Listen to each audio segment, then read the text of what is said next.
सुनो, सब्र के बाद जो मौजज़ा आता है वो मौजज़ा सिर्फ मसला हल नहीं करता बल्कि वो आपको बदल देता है। सब्र का असल मतलब पता है क्या है?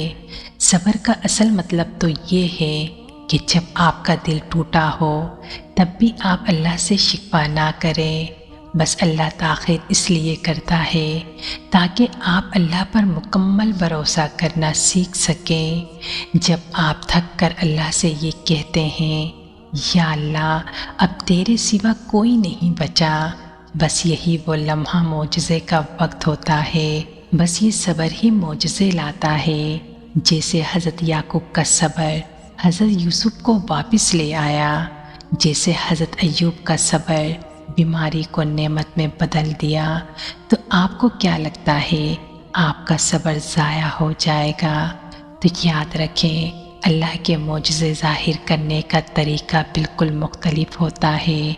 तो आज इन दो निशानियों का जिक्र करेंगे जो इस बात का ऐलान करती है कि आपका सब्र का इम्तिहान अब ख़त्म होने वाला है और मोजज़े का वक्त शुरू हो चुका है। तो पहली निशानी है खौफ का हद से बढ़ जाना और सहारा छिन जाना। तो आमतौर पर लोग कहते हैं कि जब सुकून मिले तो समझ लो मोजज़ा होने वाला है, लेकिन हकीकत इसके बरअक्स है। मोजज़े की तो पहली निशानी ये है कि आपके दिल में खौफ और बेचैनी अपनी इंतहा को छू लेगी। वो मजबूत सहारे एक एक करके टूट जाएंगे। जानते हो, जब हज़रत मूसा अलैहिस्सलाम के सामने समंदर था और पीछे फ़िरौन का लश्कर, तो ज़ाहिरी तौर पर कोई सुकून नहीं था बल्कि एक खौफ का समा था।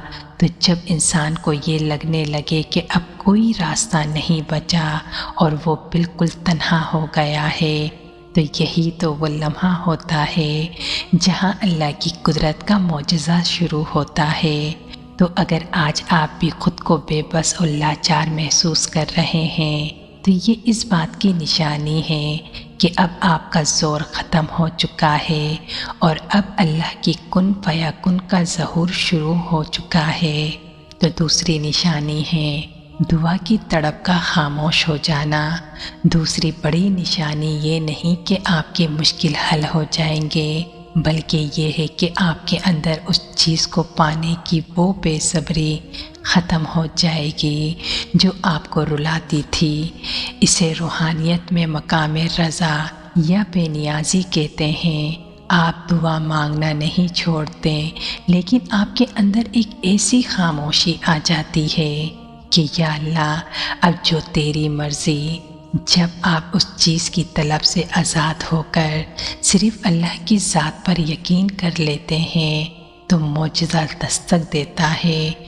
जब आपका दिल ये जान ले कि मेरा काम सिर्फ़ सब्र करना था और देना उस रब का काम है, तो फिर समझ लें कि आसमान से आपके हक़ में फ़ैसला हो चुका है।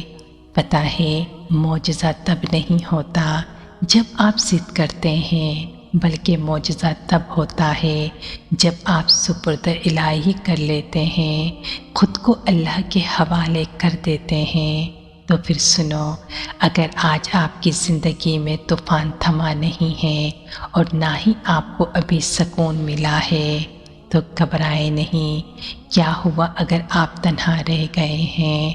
अगर आपकी तड़प एक गहरी खामोशी में बदल गई है, तो मुबारक हो, आपका सब्र कबूल हो चुका है।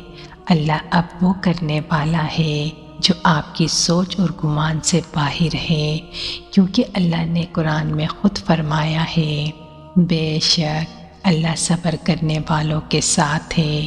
तो आज की ये वीडियो उन लोगों के लिए है जो इस वक्त ज़िंदगी के घुटन ज़दा दौर से गुज़र रहे हैं, जिन्हें लगता है कि उनकी दुआएं आसमानों तक नहीं जा रही। तो यकीन मानो, तुम्हारी खामोश सिसकियाँ भी अल्लाह के यहाँ सुनी जा रही है। तो कभी कभी ज़िंदगी में पीछे हटना, गिरना या रुक जाना, ये तो उस इनाम की तैयारी होती है जो तुमसे छीन लिया गया है। بس یہ تاخیر اور رکاوٹیں تو محض ایک تربیت ہے، وہ رب ان کے ذریعے ہی تمہیں مضبوط بنا رہا ہوتا ہے تاکہ جب وہ نعمت تمہیں ملے تو تم اسے سنبھال سکو۔ بس یہ اس بات کی نشانی ہوتی ہے کہ اب تمہاری زندگی سے طوفان گزر چکا ہے اور سمیٹنے کا وقت قریب آ گیا ہے۔ اب خوشی سے سجدہ شکر کرنے کا وقت آ گیا ہے، تو پھر مسکراؤ، تمہارا صبر جیت گیا ہے اور تمہاری دعاؤں پر کن فیکن لکھ چکا ہے۔ جزاک اللہ۔